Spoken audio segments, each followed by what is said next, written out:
tales of adventure. I'm Ardell, reading BARTLEMY'S Treasure by Jeffrey Farnall.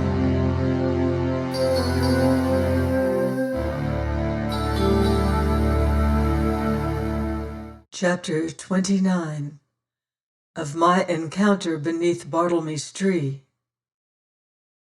The moon was very bright, casting great black shadows athwart our way, and now, once our familiar surroundings were left behind, we fell silent, or spake only in low voices, awed by the universal hush of all things, for the night was very still and hot and breathless.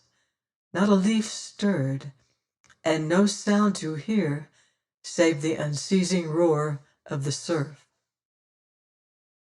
"Martin," says she very softly, "here is a night of such infinite quiet that I grow almost afraid." "Of what?" I demanded, pausing to look down on her where she limped beside me, and then twixt my teeth. "Is it me you fear?" "Ah, no, no," cries she, slipping her hand within my arm. "Never, never that, you foolish Martin."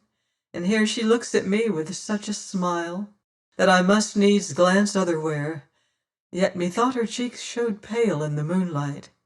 "Why then, what's amiss?" I questioned as we went on again, and I very conscious of her hand yet upon my arm. "I know not," she sighed. "'Tis the stillness, mayhap, the loneliness and dreadful solitude. I feel as though some danger threatened." "A storm, belike," says I, glancing round us and across the placid sea. "Oh, Martin, 'tis hateful to be a woman. Why should I fear thus, and no reason? 'Tis folly." And here she must pause to stamp her foot at herself. "And yet I do fear," says she after a while. "Oh, Martin, glad am I to have a man like you beside me." "Though another man might serve as well," says I, "of course." "Of course, Martin." At this I turned to scowl at the placid sea again. "Any man?" says I at last. "Oh, Martin, no. How foolish undergrow. Any man might be as evil as Black Bartlemy." "I've heard I am much like him in looks." "But then you are Martin, and he was Black Bartlemy." After this we were silent a great while, nor spoke again until we had traversed the whole length of Deliverance Sands. Then, "What manner of man?" I demanded. Now at this she turns to look at me, and I saw her lips quiver to a little smile that came but to vanish again. "Something your sort, Martin, but without your gloom and evil tempers, and one who could laugh betimes." "Sir Rupert," quoth I.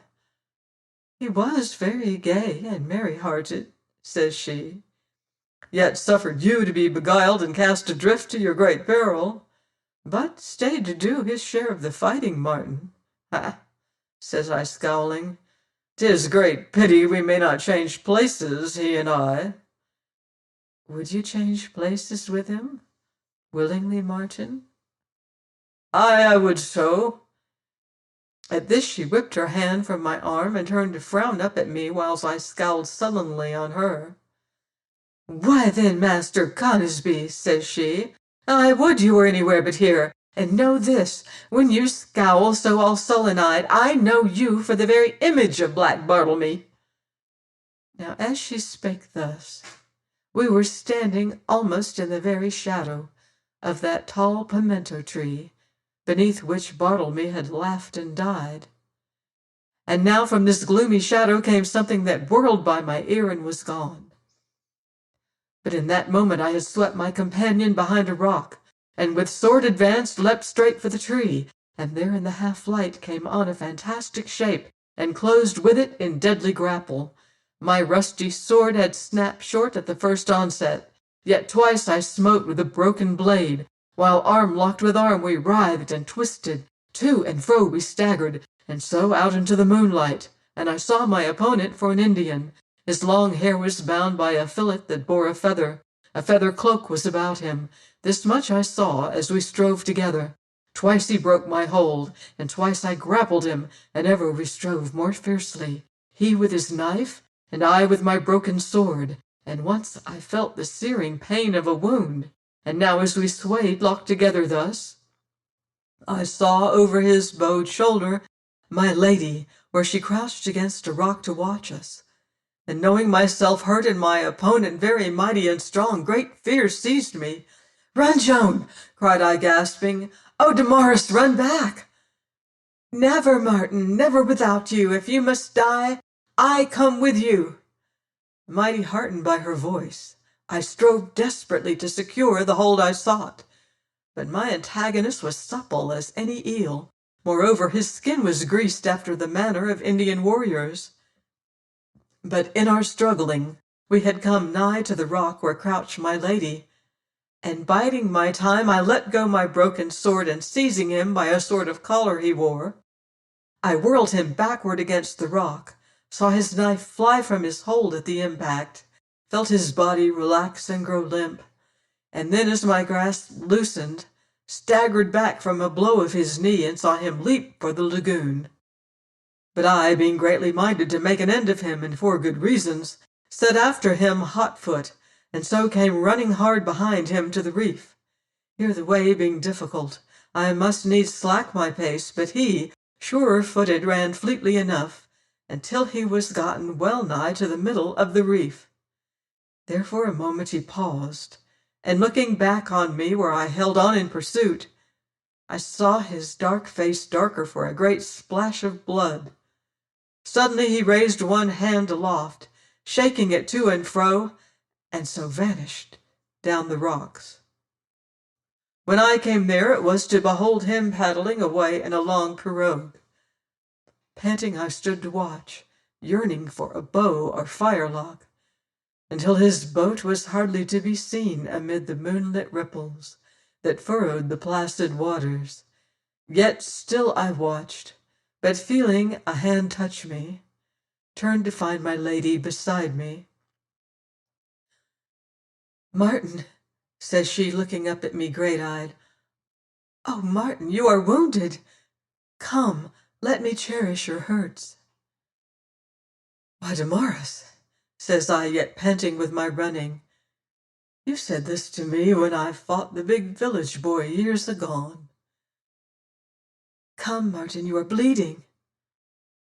"Not to matter, and I let him go to bring others like enough tomorrow. I will make my bow, nay, I can walk."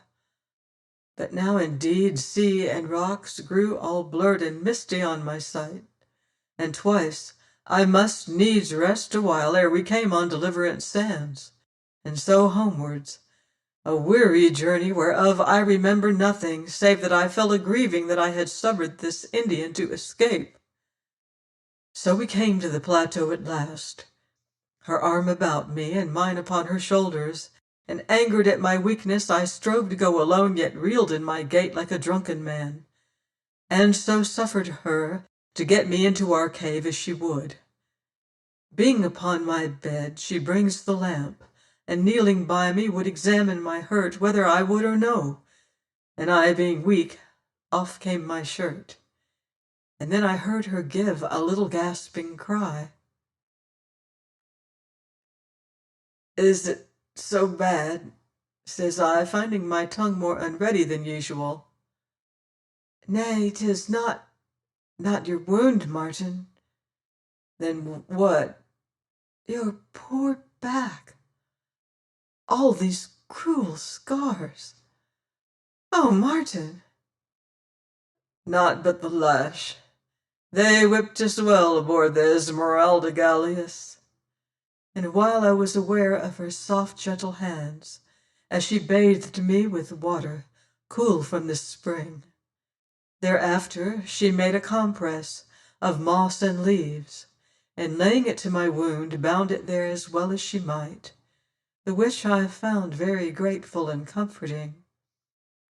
This done, she sits close beside me, to hush and soothe me to sleep, as I had been a sick child. And I, lying twixt sleep and wake, knew I might not rest until I told her what I had in mind. "Damaris," says I, "this night I lied to you. I would not have another man in my place, now or ever." And so sank to sleep.